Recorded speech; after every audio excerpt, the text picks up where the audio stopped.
उत्तर प्रदेश की राजनीति में जब विकास की गाथाएं गढ़ी जाती हैं तो पर्यटन हमेशा किनारे खड़ा दिखाई देता है, कभी ताजमहल की छाया में, कभी काशी की भीड़ में।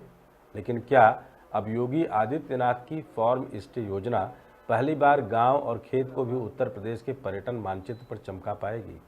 नमस्कार, मैं डॉक्टर विजय शुक्ला। उत्तर प्रदेश की राजनीति और विकास की चर्चा जब भी होती है, पर्यटन हमेशा एक उपेक्षित किनारे पर खड़ा दिखाई दिया।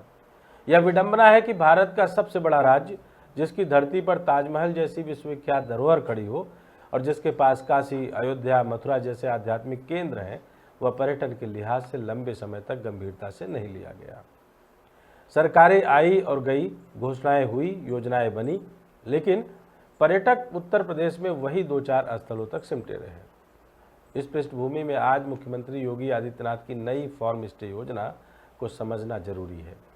यह योजना पहली बार गांव और खेती को पर्यटन के केंद्र में लाती है और दावा करती है कि अब पर्यटक केवल मंदिरों और ऐतिहासिक इमारतों तक सीमित नहीं रहेंगे, बल्कि गांव के जीवन और कृषि संस्कृति का सीधा अनुभव लेंगे।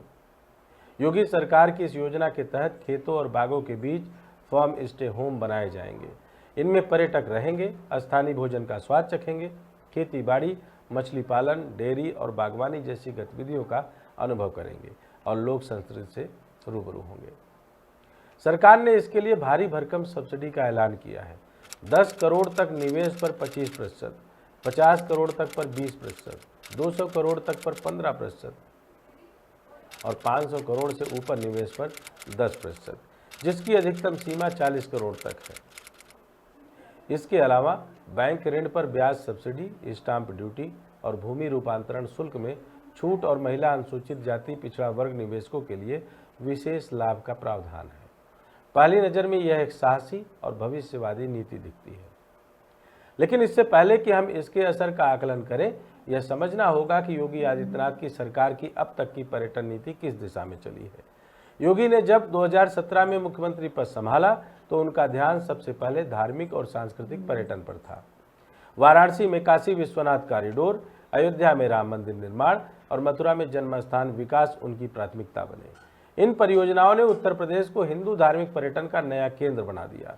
करोड़ों रुपए खर्च हुए, विदेशी निवेश भी आया और सबसे बढ़कर भाजपा के राजनीतिक एजेंडे को मजबूत आधार मिला। अयोध्या का राम मंदिर उद्घाटन देश दुनिया में यूपी की नई पहचान बना। वाराणसी को प्रधानमंत्री नरेंद्र मोदी का संसदीय क्षेत्र होने का भी लाभ मिला। मथुरा और वृंदावन को लेकर भी व्यापक योजनाएं सामने आई। पर सवाल यह उठता रहा कि क्या पर्यटन सिर्फ धर्म और संस्कृति तक सीमित रहेगा? क्या गांव, खेत और कृषि जीवन का कोई स्थान इस मॉडल में नहीं होगा? यही सवाल अब फॉर्म स्टे योजना का आधार बना है। पहली बार सरकार ने महसूस किया कि उत्तर प्रदेश के गांव में भी पर्यटकों को आकर्षित करने की क्षमता है। गांव केवल गरीबी, पिछड़ेपन और बेरोजगारी का प्रतीक नहीं, बल्कि वे अपनी संस्कृति, खेती और आतिथ्य के जरिए पर्यटन के बड़े केंद्र बन सकते हैं। अब अगर हम पीछे लौटकर अखिलेश यादव की सरकार को देखें तो पाएंगे कि उनका दृष्टिकोण अलग था। अखिलेश का फोकस शहरीकरण और आधुनिक इंफ्रास्ट्रक्चर पर था। उन्होंने Lucknow metro, Agra Lucknow expressway, Gomti river front जैसे प्रोजेक्ट शुरू किए। पर्यटन को उन्होंने इन शहरी परियोजनाओं से जोड़ने की कोशिश की। आगरा लखनऊ एक्सप्रेसवे के जरिए पर्यटकों को लखनऊ और आसपास तक लाना था। गोमती रिवर फ्रंट को उन्होंने लखनऊ का नया आकर्षण बनाने की कोशिश की। साथ ही अखिलेश ने इको टूरिज्म और कुछ बर्ड सेंचुरी प्रोजेक्ट भी शुरू किए। लखनऊ में लग्जरी बस सेवा, साइकिल ट्रैक और समाजवादी पेंशन यात्रा जैसी योजनाएं भी पर्यटन की छवि सुधारने के लिए सामने आई। लेकिन इन परियोजनाओं की आज की स्थिति देखें तो तस्वीर निराशाजनक है। गोमती रिवर फ्रंट भ्रष्टाचार और अधूरेपन का प्रतीक बन गया। अदालतों और एजेंसियों में जांच अटकी है। जनता को उससे अपेक्षित लाभ नहीं मिला। एक्सप्रेसवे आज जरूर चल रहा है और उससे औद्योगिक निवेश बढ़ा है, मगर पर्यटन के स्तर पर गांव और कस्बों को कोई नई पहचान नहीं मिली। अखिलेश का मॉडल शहरी और आधुनिक था, जिसमें गांव और किसान पर्यटन से बाहर रह गए। योगी की योजना इस खालीपन को भरने का दावा करती है। सवाल यह है कि क्या यह वास्तव में जमीन पर सफल हो सकती है? इसके लिए हमें अन्य राज्यों के अनुभव देखने होंगे। केरल में होम स्टे मॉडल बहुत सफल रहा है। वहाँ 2-3 कमरों वाले होम स्टे मालिक भी सालाना 8 लाख से 15 लाख रुपए तक कमाते हैं। हिमाचल प्रदेश और उत्तराखंड में भी होम स्टे ने ग्रामीण परिवारों को अतिरिक्त आय, रोजगार और सामाजिक प्रतिष्ठा दी है। कुछ अध्ययनों में यह भी पाया गया कि होम स्टे ने गाँव से पलायन रोकने में मदद की। IAMAI की रिपोर्ट के अनुसार पूरे भारत में होम स्टे उद्योग का सकल मूल्य लगभग 879.5 करोड़ रुपए है। इसका लाभ केवल मालिकों को नहीं बल्कि स्थानीय मजदूरों, हस्तशिल्प, परिवहन और भोजन पेय उद्योग को भी मिल रहा है। यूपी अगर इस मॉडल को ईमानदारी से लागू करता है तो परिणाम बड़े हो सकते हैं। आंकड़े बताते हैं कि वर्ष 2024 में उत्तर प्रदेश में कुल 64.90 करोड़ पर्यटक आए, जबकि 2023 में यह संख्या 48.01 करोड़ थी, यानी एक साल में 16.89 करोड़ का इजाफा। विदेशी पर्यटकों की संख्या भी 16 लाख से बढ़कर 22 लाख हो गई। यह तेजी से बढ़ती मांग दिखाती है कि लोग यूपी को पर्यटन की नई मंजिल मान रहे हैं। बजट 2025-26 में पर्यटन के लिए 2026 करोड़ रुपए रखे गए हैं और अयोध्या, मथुरा, चित्रकूट जैसे धार्मिक स्थलों को अलग अलग बजट मिला है। अब यदि इसी बढ़ती मांग का फायदा उठाकर गांव में फार्म स्टे बनाए जाते हैं तो न केवल स्थानीय परिवारों को सालाना 5 से 20 लाख रुपए तक की अतिरिक्त आय हो सकती है, बल्कि गांव की अर्थव्यवस्था भी बदल सकती है। छोटे स्तर पर 2 कमरों वाले फार्म स्टे 5 से 10 लाख रुपए तक कमा सकते हैं। मध्यम स्तर पर 12 से 20 लाख और बड़े लग्जरी फार्म स्टे 25 से 50 लाख रुपए तक सालाना राजस्व दे सकते हैं। इससे रोजगार भी पैदा होगा। खाना बनाने वाले, सफाई कर्मचारी, गाइड, ड्राइवर, लोक कलाकार सबको काम मिलेगा। लेकिन इसके साथ कई खतरे भी हैं। यूपी का प्रशासनिक ढांचा भ्रष्टाचार के लिए बदनाम है। सब्सिडी और छूट अक्सर गलत हाथों में जाती रही है। जमीन रूपांतरण और उन्नति प्रक्रिया में देरी और दलाली नई समस्या खड़ी कर सकती है।